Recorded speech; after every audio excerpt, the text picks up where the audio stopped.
नमस्कार, मैं हूं पुण्य प्रसून वाजपेयी। चुनाव के इस खास बुलेटिन में आपका स्वागत है। अब से थोड़ी देर बाद पंजाब और गोवा में चुनाव प्रचार थम जाएगा। 4 तारीख को वहां वोट पड़ने हैं और एक ही फेज में दोनों राज्यों के चुनाव भी हो जाएंगे। हालांकि परिणाम जो है वो 11 मार्च को आएगा। एक लंबा वक्त है वोट देने के बाद इंतजार का, पंजाब के लिए भी और गोवा के लिए भी। लेकिन इन सब के बीच उत्तराखंड है, यूपी है और मणिपुर है। यहां पर चुनाव प्रचार अब भी जारी है।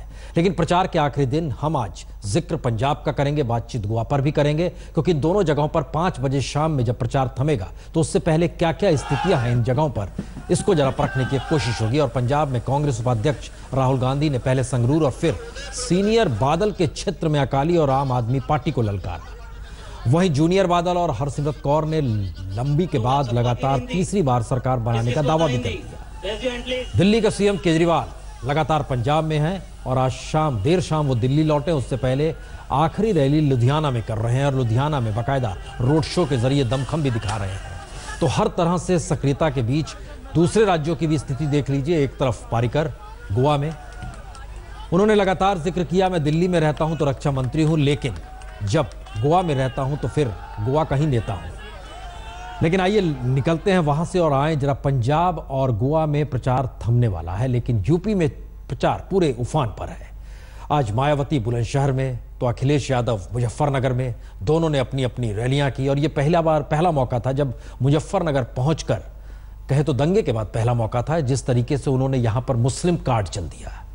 और यहीं पर हमारे संवाददाता संजय शर्मा भी मौजूद थे, जिन्होंने अखिलेश से बातचीत की। समाजवादी पार्टी के राष्ट्रीय अध्यक्ष और उत्तर प्रदेश के कार्यवाहक मुख्यमंत्री अखिलेश यादव हमारे साथ हैं। अखिलेश जी, जिस तरह से ध्रुवीकरण के लिए विपक्षी पार्टियां कोशिशें कर रही हैं, उनको किस तरह से लेते हैं? जो कह रहे हैं कर्फ्यू लग जाएगा। देखिए, मैं एक बात कह सकता हूं,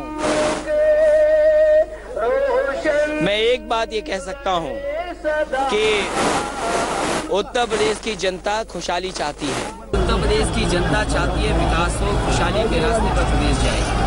और उन्होंने लगातार 4.5-5 साल देखा है।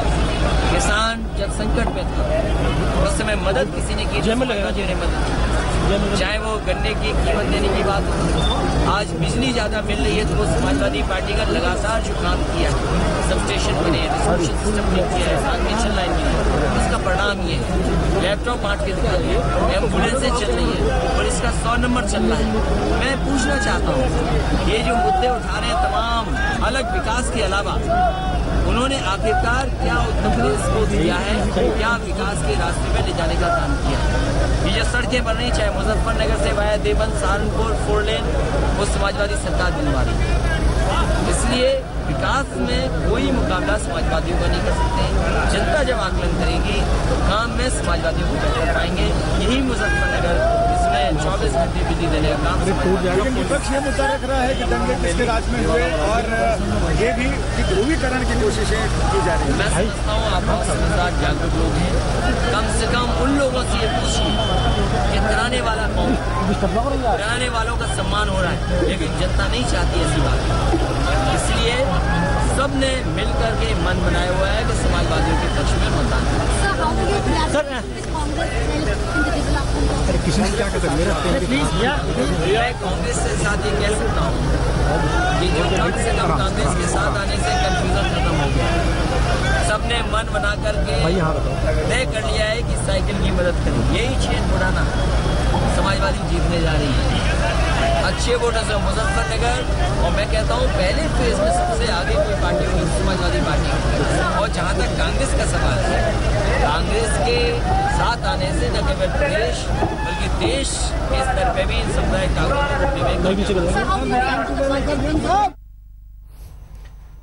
तो यूपी में अपने तरीके से अखिलेश यादव का दावा है, लगातार जिक्र विकास का हो रहा है, लेकिन दूसरी तरफ आरोप प्रत्यारोप उफान पर है। और ये उफान पंजाब में नजर आ रहा है। राहुल गांधी पहुंचे तो निशाने पर कौन, वादे भी कुछ और दावे भी कुछ।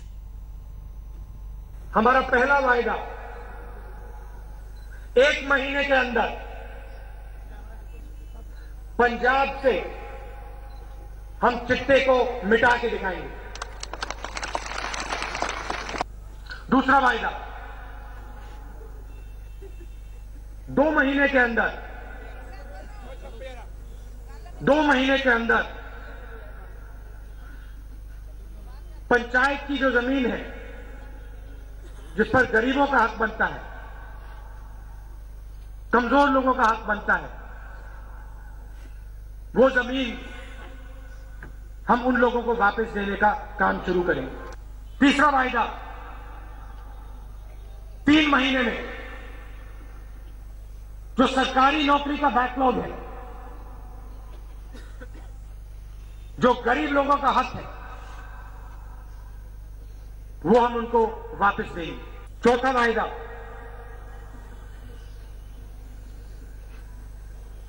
हर परिवार को इलाज की जरूरत पड़ती है,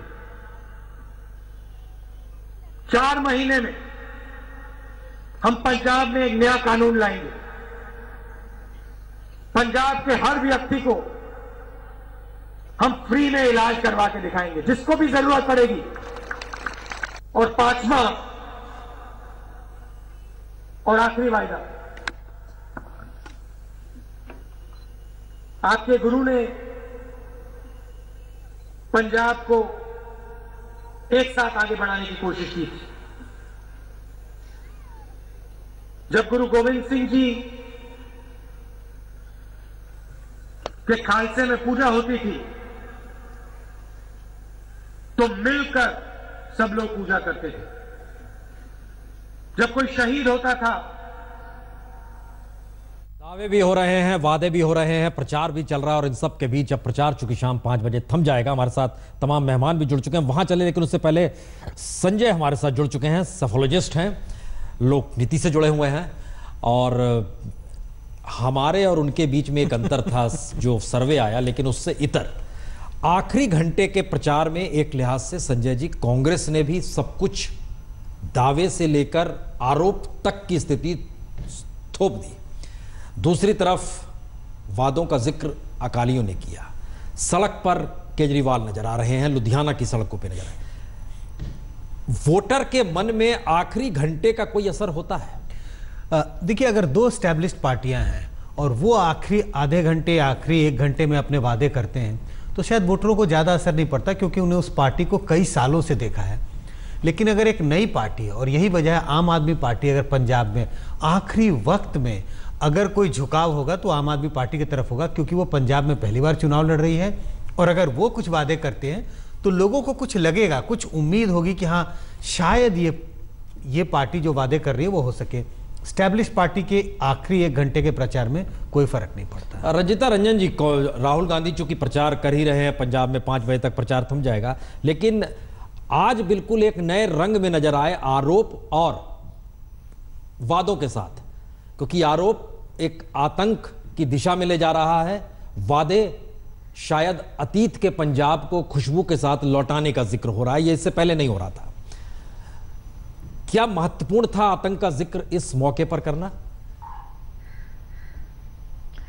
देखिए, अभी कुछ दिन पहले आप केजरीवाल जी को देखा होगा, जिस जगह पे जाकर वो ठहरे, मैं नाम नहीं लूंगी, तो जो शंका पूरे पंजाब को, मैं भी 4-5 दिन लगातार पंजाब में थी, जिस नियत से वो गए, तो निश्चित तौर से उसके बारे में चर्चा करना, आवाम को आगाह करना बहुत जरूरी था।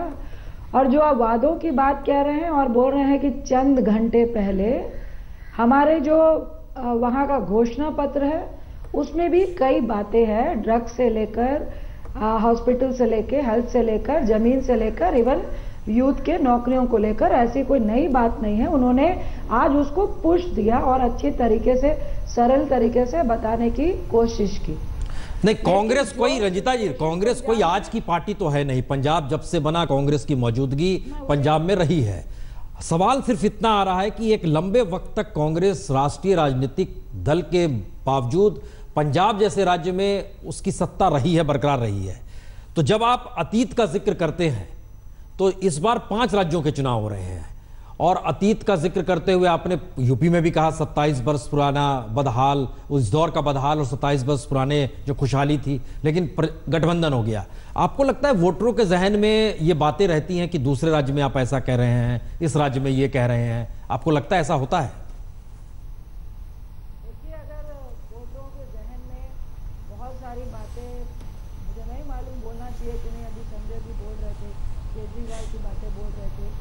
वोटरों के जहन में बहुत सारी बातें, और मेरे ख्याल से अगर अच्छी बातें रहती तो जो दिल्ली में हुआ कभी नहीं होता। जिस तरह से उसने लोगों को गुमराह करके अब यहाँ से भागकर वो दिल्ली से पंजाब और गोवा पहुँच गए हैं, मैं कहूँगी ये बहुत अच्छा। हम सोच रहे हैं कि आम आदमी पार्टी का भी नुमाइंदा आ जाए तो बढ़िया रहे। मतलब चूंकि प्रचार का दौर है, आखिरी घंटा है, आप आरोप लगाएंगे, कोई जवाब देने वाला नहीं होगा, तो हम कोशिश कर रहे हैं कि आम आदमी पार्टी का भी नुमाइंदा आके बैठ जाए। लेकिन हम पहले सीधे चल रहे हैं इस वक्त, चूंकि हमारे संवाददाता मौजूद हैं।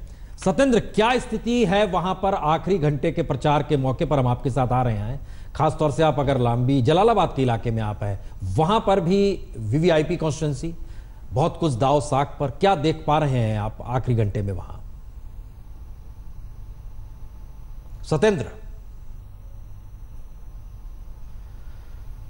सत्येंद्र के पास भी लगता है आवाज नहीं जा रही है, क्योंकि वो इधर उधर देख रहे हैं। सत्येंद्र, हमारी आवाज आ रही है? अच्छा, आवाज नहीं जा पा रही है। लेकिन हम आपको जरा बताएं कि 2007 और 2012 के चुनाव में हमने एक व्यवस्था की कि उस दौर में 2017 में क्या होगा, अभी सर्वे पर ना जाएं, लेकिन 2007 और 2012 में जैसे माझा का इलाका था, वहां किसको कितनी सीट मिली थी, हम जरा स्क्रीन पे इसकी व्यवस्था करते हैं। ये स्क्रीन पे आ जाए तो अच्छा रहेगा, ये ग्राफिक आ जाए। अच्छा, अपन 1 मिनट जी, ये माझा का इलाका हम दिखलाने जा रहे हैं आपको, जिसके जरिए हम समझ पाएंगे कि कितनी सीटें किसको मिली थी माझा के इलाके में।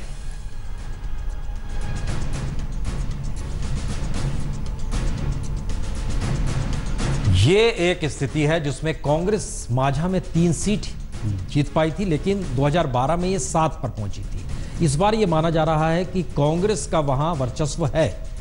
अकाली 17 थे और 12 उसके बाद उनका कम हो गया था। बीजेपी 7 सीट थी। बीजेपी और अकाली जो थी वह 24 सीटों के साथ चूंकि 2007 में मौजूद थी, लेकिन 2012 में ये कम हो गई थी और इनकी स्थिति थोड़ी सी कम हुई थी, 12-17 आ गई थी। इसके बाद महत्वपूर्ण जो इलाका है वो एक इलाका है, ये दोआब का इलाका, जिसको लेके हर राजनीतिक दल अपने अपने तरीके से बात को पेश कर रहा है। यह भी देखिए, कहीं ना कहीं किसी ना किसी स्थिति में कांग्रेस की स्थिति 2012 में कांग्रेस को इसलिए बार बार लग रहा है कि शायद उसका वोट बैंक बरकरार रहेगा। संजय, ये जो हम दिखला रहे हैं, क्या ये सही है कि कांग्रेस को ये महसूस हो रहा है कि 2012 में उसका जो वोट बैंक था वो शायद 2017 तक कंटिन्यू करेगा, और यही उसकी शायद जीत का एक बड़ा दावा भी है? देखिए, पंजाब के 3 अलग अलग रीजन्स की हम बात कर रहे हैं। माझा, मालवा भी है एक रीजन, और दोआब की आपने बात की। मेरी उम्मीद, मेरा पंजाब, मुझे लगता है कांग्रेस ये मानती है कि उसका वोट बैंक जो है एक तरह से बरकरार है। लगभग 30, 32, 34% वोट उनके पास है। और इसके मानने की वजह यह है कि अगर 2014 का चुनाव देखें, लोकसभा का चुनाव, जो अपने आप में कांग्रेस के लिए सबसे खराब चुनाव रहा, इस चुनाव में भी कांग्रेस के पास 33% वोट थे पंजाब में। और अगर अलग अलग पार्टियों को देखें तो पंजाब में कांग्रेस सबसे आगे थी। कोई वजह नहीं है कि उनका वोट 33% से नीचे गिर जाए। सत्येंद्र, हमारी आवाज अब तक आ रही है? अब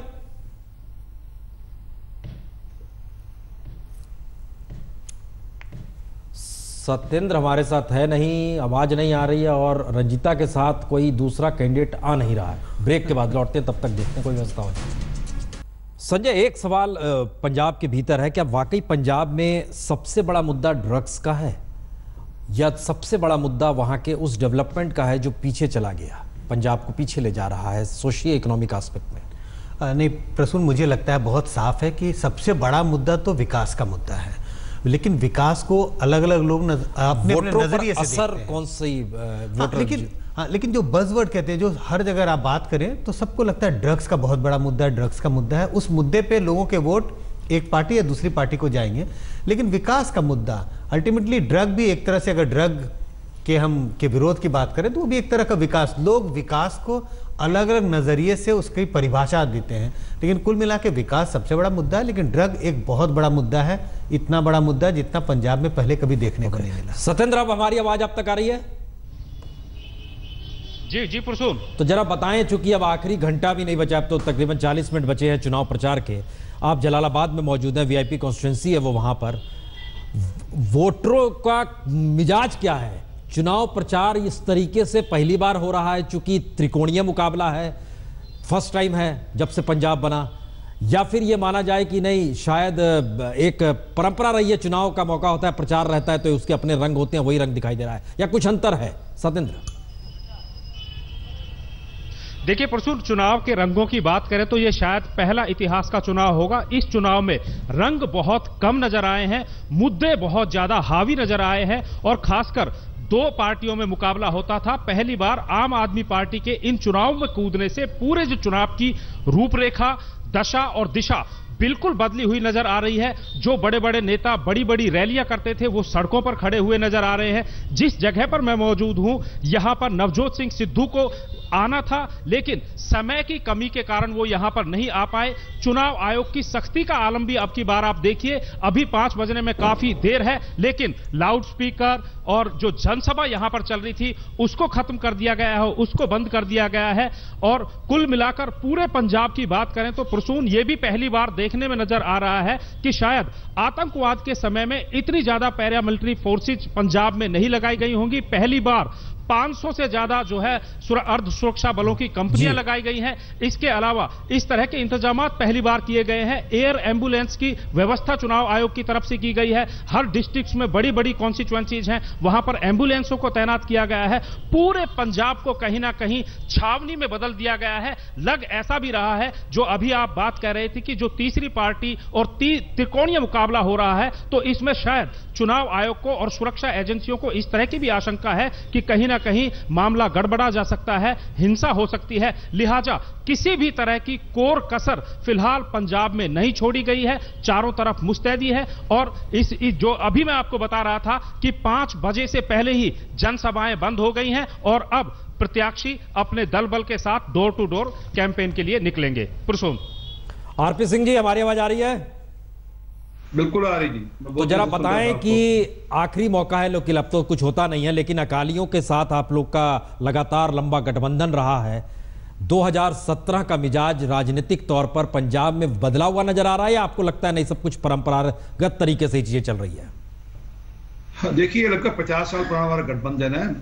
बदला जरूर इसलिए नजर आ रहा है कि आपको भी जो कॉफी मिली हो दूध वाली मिली है, मेरे को यहाँ पे दूध के अलावा कुछ मिलता नहीं पीने को। अच्छा। परंतु ये कि मिजाज बदला है क्योंकि एक तीसरी पार्टी आई है। वो पार्टी के आने से अवश्य एक अलग टाइप का माहौल बना है, एक अलग टाइप मामला बना है। और उसमें जिस प्रकार वो पार्टी किस हद तक गई है और किस हद तक उन्होंने इस बार चुनाव लड़ा है, सबको दिख रहा है। वहाँ पंजाब की जनता को भी दिख रहा है किस प्रकार अल्ट्रास के साथ हाथ मिलाकर भी चुनाव लड़ा जा रहा है इस बार, ये भी दिख रहा है जी। और किस प्रकार एक मुद्दे को जबरदस्ती बनाया जा रहा है। मैं अभी आपके मित्र संजय पुगलिया से शायद आपके साथ थे, वो कह रहे थे कि 70% कुछ लोग ड्रग्स की बात करते हैं। यहाँ पे राहुल गांधी आकर ड्रग्स की बात करते थे। की कृपा कर वहाँ पे जितने लोग आपको मिलते हैं, पूछिए कितने लोग ड्रग्स देते हैं।